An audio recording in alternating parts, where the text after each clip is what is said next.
The family dog saw who took them. It never told anyone. 3 women vanished from a house in one single night. No screaming, no blood, no forced door. Just a shattered porch light and a small dog left alone, shaking, unable to say a word about what it watched happen. This case has sat cold for over 30 years. And somewhere out there, a man in a Texas prison cell has been telling reporters for decades that he knows exactly where the bodies are buried, and refuses to say how he knows. This is the story of the Springfield Three. The night of June 6th into the early hours of June 7th, 1992. 19-year-old Susie Streeter and 18-year-old Stacy McCall had just graduated high school. They spent the night celebrating at graduation parties before deciding not to crowd into a friend's already packed house. Instead, they drove back to the home of Susie's mother, Cheryl Levitt, a 47-year-old hairdresser on East Delmar Street. It was supposed to be nothing. A quiet place to crash before a water park trip planned for later that morning with friends. Cheryl hadn't been heard from since around 11:15 the night before. Susie and Stacy were last seen a little after 2 in the morning. Somewhere in the hours after that, all 3 of them vanished from the face of the earth. When their friend went to check on them later that morning, the door was unlocked. The house was empty.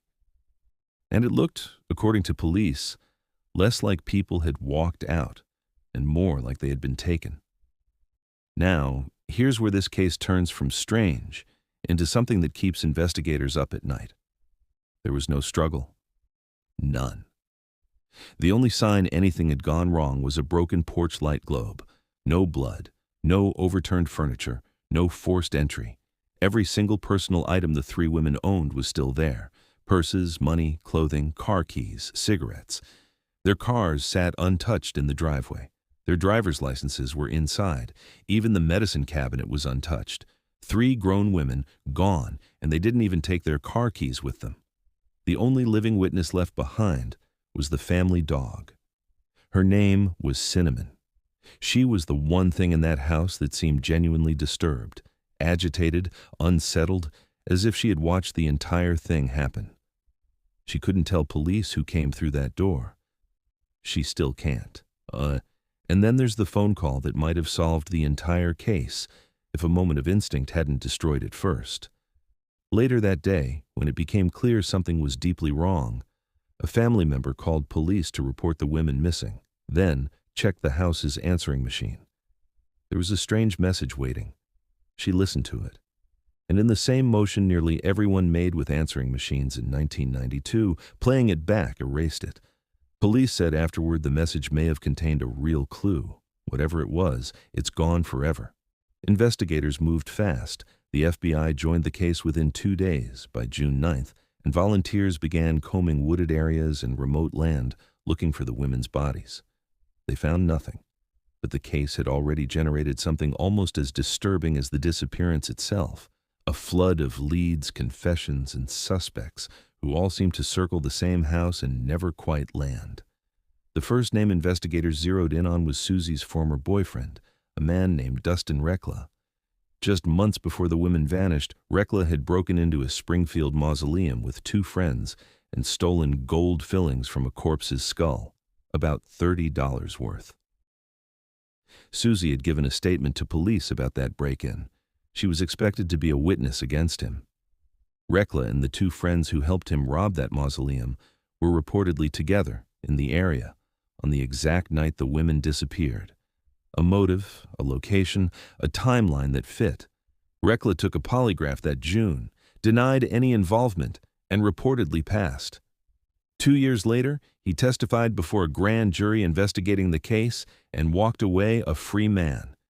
He's never been charged. He lives in Colorado today. Then, there's the man police have circled for over 30 years, the one who worked the same auto lot as Stacy McCall's father. His name is Robert Craig Cox. In 1978, a 19-year-old woman named Sharon Zellers vanished after leaving her job at Walt Disney World. Her body was found days later. A decade after the killing, Cox was convicted of her murder and sentenced to death. In 1989, the Florida Supreme Court overturned that conviction, ruling the evidence against him was circumstantial and insufficient, and ordered him acquitted.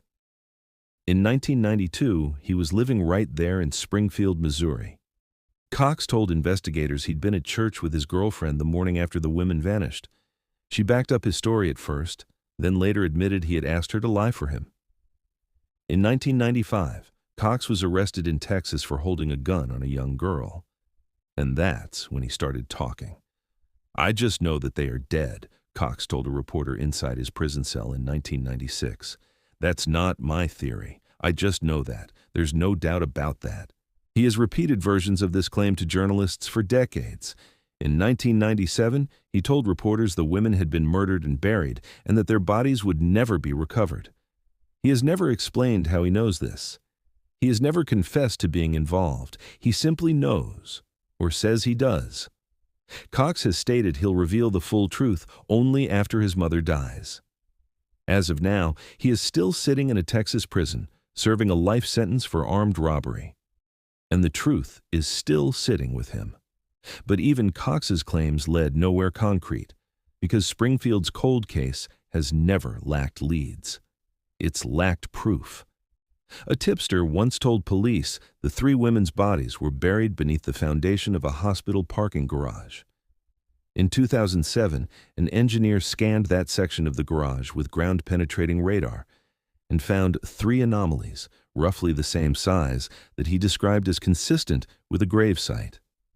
Investigators have never excavated the site, citing cost and a lack of probable cause. Other tips pointed detectives toward the Mark Twain National Forest and toward a hog farm in a nearby county, a tip that came from a motorcycle gang member and gained weight because the property's owner was a convicted murderer. That man died in 1995.